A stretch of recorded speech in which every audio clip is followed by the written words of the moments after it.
Bienvenue dans ce nouvel épisode des sorcières. Moi, je suis trop contente, Manon, de te retrouver là. Je te regarde et je me dis, mon Dieu, ça fait déjà 8 ans qu'on se connaît, en fait, qu'on en chemine côte à côte. Puis c'est un honneur, en fait, de te recevoir ici, d'être là entre sorcières pour cet enregistrement et que tu nous partages, en fait, cette Manon, son côté sorcière. Fait qu'est-ce que tu veux nous dire? Quelle sorcière tu es exactement? Ah, allô? Écoute, quelle sorcière je suis? Je savais pas il y a quelque temps que j'étais une sorcière.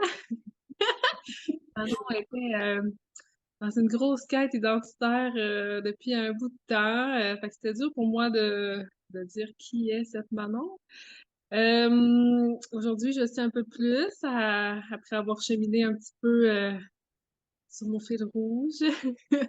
Donc, j'ai 9 ans, j'ai deux beaux enfants, puis j'en ai une belle toute petite au ciel, puis je suis une grande hypersensible, puis c'est ça, je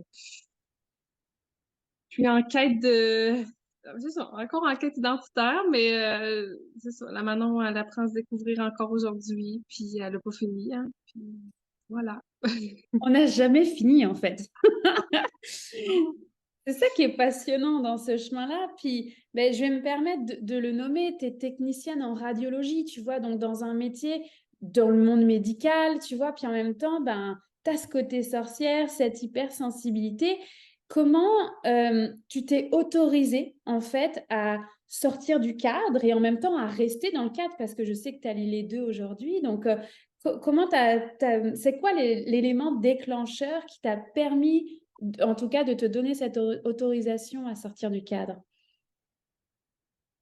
Tu sais, c'est vraiment dans ma quête identitaire, vraiment, là, parce que là, tu sais, j'ai beaucoup fait mes choix au travers les autres, pour avoir l'approbation des autres, pour être aimé des autres.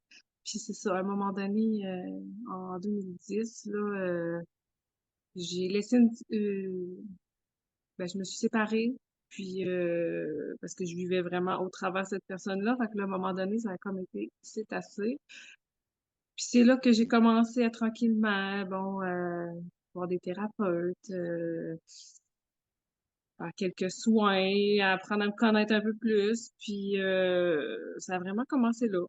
Puis c'est ça, dans mon travail, tu sais, je viens chercher quand même des choses dans mon travail actuel, hein, aider les autres, ça a toujours été pour moi quelque chose que je veux faire. Fait que, là, j'ai perdu le fil de ta question.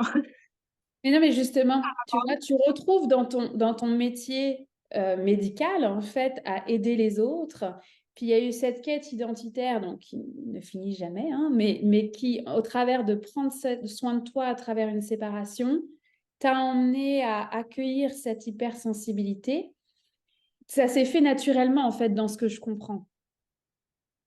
Oui, puis tu sais, tu sais, quand on parle d'hypersensibilité, oui, tu sais, puis avec toi, tu sais, à partir de 2015, avec toi aussi, tu sais, tu m'as fait réaliser que, tu sais, des fois, j'arrivais fatiguée le soir, bon, pourquoi? Ou, tu sais, ça venait me chercher certaines choses à l'hôpital, ben pourquoi? Ben là, tu sais, tu m'as fait apprendre que, bon, tu sais, je prends beaucoup sur moi, tu sais, je ressens beaucoup, tu sais, les énergies des autres, puis tu sais, à l'hôpital, on s'entend que il y en a beaucoup, toutes sortes d'énergies, hein, fait que, tu sais, de fil en aiguille, mon petit côté sorcière, là, ça s'est beaucoup développé avec toi, là, découvert avec toi, surtout, là. Mm. Donc, si je comprends bien, en fait, Manon, ça a été assez évident dans ce chemin-là. Tu as eu cette volonté de prendre soin de toi, faire différents soins, puis prendre soin des énergies, de ton énergie à travers ce que tu pouvais ressentir dans ton hypersensibilité pour pouvoir te sentir bien dans ton cadre, tes limites, avoir plus d'énergie, en fait, plutôt que d'être vampirisé à droite et à gauche, hein.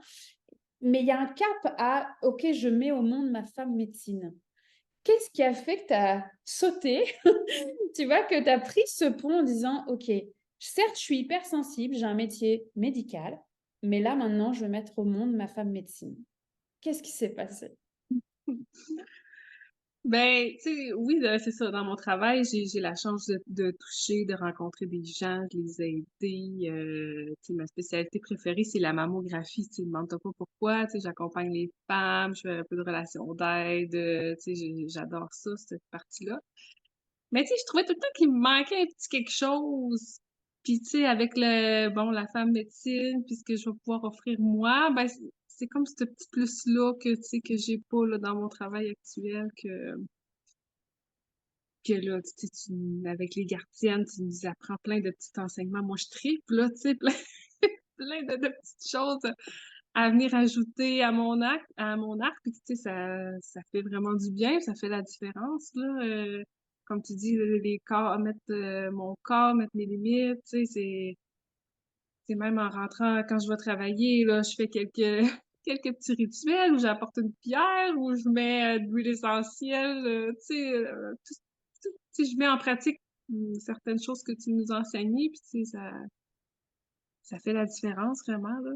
Fait que c'est pour ça que là, j'ai l'envie, le petit côté entrepreneur que j'ai, puis que je sens. C'est pour ça que j'ai envie ben, de laisser aller ma femme médecine. Ça me passionne aussi. C'est le petit plus qui me manque dans mon travail actuel. Mm. Puis ça se sent en fait, c'est ce leadership de dire ok, je peux contribuer de plusieurs façons, certes dans un métier médical, mais aussi à côté avec d'autres approches. Tu sais, je connais ta passion pour l'astrologie, la médecine du bassin, on va en parler parce que c'est clairement présent, en tout cas depuis au moins 2 ans dans les accompagnements qu'on a pu avoir ensemble. Tu vois, ce côté entrepreneur, il vient comme s'allier avec ta femme médecine dans ce que tu as à offrir au monde, dans ta couleur. Puis, comment tu l'as vécu, cette mise au monde? Écoute, la mise au monde, ben, ouais. Si je nous reprends, si je me reprends au début des gardiennes, quand je me suis inscrite au mois de janvier, j'étais vraiment pas certaine, hein. Je t'ai même posé beaucoup de questions. Tu m'as fait un pendule avec mes questions aussi. J'étais vraiment pas sûre de moi à ce moment-là. Si c'était fait pour moi, vraiment, hein, ma carte identitaire à ce moment-là est encore bien présente. C'est ça, oui, des peurs. J'avais peur de prendre ma place, peur de, peur de réussir, peur de me montrer. Euh, Ensemble, on a cheminé là-dessus beaucoup, hein, avec tu sais, les voyages chamaniques, les canalisations, tous les enseignements. J'ai pratiqué des choses qui m'ont fait guérir certaines parties de moi, comprendre mon pouvoir, mon pouvoir. Et oui, aujourd'hui, je dis pas que je suis 100% confiante et tout ça, mais oui, il y a eu un bon cheminement là-dessus, là. Je te parle aujourd'hui, puis oui, mon Dieu, tu m'aurais demandé ça au mois de janvier, puis ça aurait été toute autre chose. Mais oui, puis je suis plus capable de dire vers quoi la Manon elle veut s'en aller. Elle a son bâton de pouvoir dans les mains. Pas ton pouvoir dans les mains, puis c'est ça. Elle est capable un peu plus de gérer ses peurs du mois de janvier, là. Mais en fait, ça illustre ce que beaucoup, j'aurais presque envie de dire toutes les sorcières, mais bon, on va dire beaucoup de sorcières, cette peur oui, de réveiller en fait cette sagesse qu'on a déjà à l'intérieur de nous. Ça vient d'une autre vie, on a déjà été sorcière, là, ça c'est très clair. Puis en même temps, ben, on a été brûlé pour ça. Donc il y a cette peur d'être vue, cette peur ouais, d'appartenir aussi à cette sororité, de prendre sa place, bah, c'est aussi un enjeu qu'on a karmique en fait, donc pour beaucoup d'entre nous. Donc c'est vraiment ce gap de dire, ok, j'ai peur, mais j'y vais quand même, puis on verra bien où est-ce que ça me mène. Et aujourd'hui, la Manon que moi je vois, c'est celle avec son bâton de pouvoir qui ose dire je suis femme médecine, qui ose dire j'ai un côté entrepreneur, je veux aider les autres avec ma couleur et ma médecine, en plus du métier que je fais actuellement, en fait, dans justement ce doux mélange du rationnel et du spirituel, en fait. Donc, c'est magique, tu vois, de voir cette transformation. Et j'ai envie de dire, depuis 2015, là, j'ai la chance d'avoir vu depuis 8 ans ce qui est présent, en fait, pour toi. Et en fait, ce qui a émergé beaucoup, c'est revenu souvent, c'est cette fameuse médecine du bassin. Est-ce que tu veux nous en dire plus? Pourquoi c'est là et qu'est-ce qui te passionne dans cette médecine du bassin? Écoute, pourquoi c'est là? Ben, moi, ça a vraiment commencé, bon, avec mes enfants, tu sais, j'ai commencé un suivi avec toi au niveau de la fertilité, je tombe enceinte, j'ai perdu ma petite fille, ça a été un accouchement assez traumatique, hein? Fait que, tu sais, ça a commencé là, le bassin, je pense, ben, pas je pense, je suis certaine, ma petite fille, ouais, elle m'a amené à découvrir ça, je pense, hein, tu sais, tu m'avais proposé d'aller faire un soin énergétique pour mon utérus, tu sais, pour guérir ce qui avait été blessé, puis en vue d'une prochaine future grossesse, dans le fond, là. Fait que j'avais adoré mon soin énergétique que j'avais reçu au niveau de l'utérus. Une femme exceptionnelle à Québec, là, Claudia Delgado, c'est elle qui m'avait offert ce soin. Euh, Après ça, je l'avais même vu aussi pour des petits ateliers sur l'énergétique aussi. J'avais adoré ça. Fait que ça a commencé là, le bassin, tranquillement, puis avec d'autres petites formations, j'ai appris à venir danser dans mon bassin, respirer dans mon périnée, contracter mon périnée, tout ça, avec quand mon garçon est né, tout ça. J'avais vu une physiothérapeute, on avait travaillé sur mon périnée. Puis ça, c'était le côté plutôt physiologique. Après ça, j'en ai plus appris au niveau énergétique, émotionnel, tout ce qui peut se loger dans le bassin. Puis ça, c'est comme c'est fou, là, tout ce qui se passe dans ce périnée-là. Tout ce qui peut être travaillé. Puis non, vraiment, c'est tout dans le bas du ventre pour la femme, il stocke beaucoup de mémoire, d'émotions qui n'ont pas été vécues, dégagées. Fait que, non, il y aurait plein de choses à dire sur le périnée, là, mais c'est tout qu'un, voyons, c'est tout qu'un muscle, je peux dire, tout qu'un ensemble super important pour les femmes, puis pas juste pour l'incontinence et tout ça, là. C'est plus que ça. C'est beaucoup plus que ça. Mm. Et c'est quelque chose que tu portes et en tout cas, un univers qui te passionne et qui est juste, en fait, finalement, la continuité de ce fil rouge de la femme médecine que tu es. Et qu'est-ce que tu dirais à cette Manon, tu sais, à cette femme qui a accouché, donc de cette petite fille, euh, tu sais, avec toute la sagesse que tu as aujourd'hui, qu'est-ce que tu lui soufflerais à l'oreille? Danse. Danse. Ouais. Ouais, danse avec ton bassin, fais du baladi, là, peu importe, là, mais viens faire bouger cette zone-là, puis respirer avec. Ouais, surtout C'est tout dans ce chemin de guérison, de reconnexion et bientôt de transmission, en fait, de ta part sur la médecine du bassin. Alors ça, c'est ce que tu dirais à la Manon de cette époque-là. Et les femmes, en fait, qui t'entendent, tu vois, qui ont cette hypersensibilité aux énergies. Tu sais, on va dans un supermarché, puis des fois, on peut ressortir de là complètement fatigué, en fait, par l'énergie qui était là. C'est valable pour l'hôpital, c'est valable pour le supermarché, c'est valable pour n'importe où, en fait, même un centre de yoga, en fait, hein, ça peut être ça aussi. Fait que tu sais, ces femmes qui sont hypersensibles et qui voilà, sont sur ce chemin de la quête identitaire, tu sais, qu'est-ce que tu leur nommerais? Est-ce qu'il y a eu un coup de cœur, un rituel, un livre, tu vois, que tu aimerais leur ajouter comme une lanterne sur leur propre chemin de beauté à elles?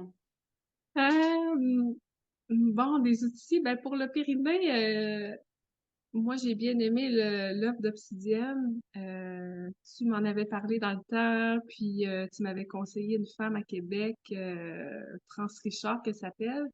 Je l'avais contactée, on s'était parlé, puis elle me l'avait envoyé par la poste. Puis,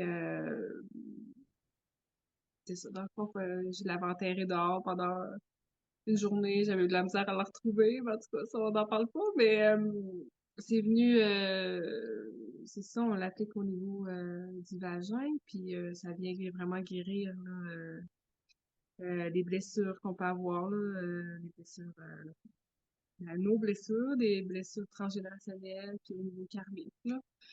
Fait que je l'ai utilisé plusieurs fois. Ben, ça fait quand même quelques temps que je l'ai, là. Au moins, il doit faire au moins 2 ans, certain. Fait que quand je ressens le besoin, je le ressors, je peux le mettre quelques journées. Après ça, je le ressors. Tu sais, je suis capable de ressentir quand j'en ai besoin. Fait que c'est ça. J'aime ça. Mm.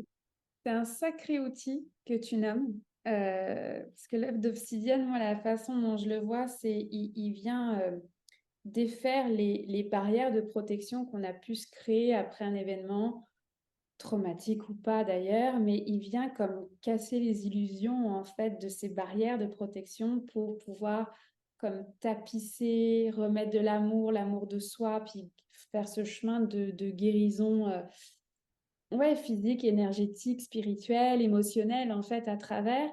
Mais c'est important de nommer, bah, c'est génial que tu le nommes parce que oui, ça existe et oui, c'est hyper puissant sur le chemin de la féminité avec un grand F, j'ai envie de dire.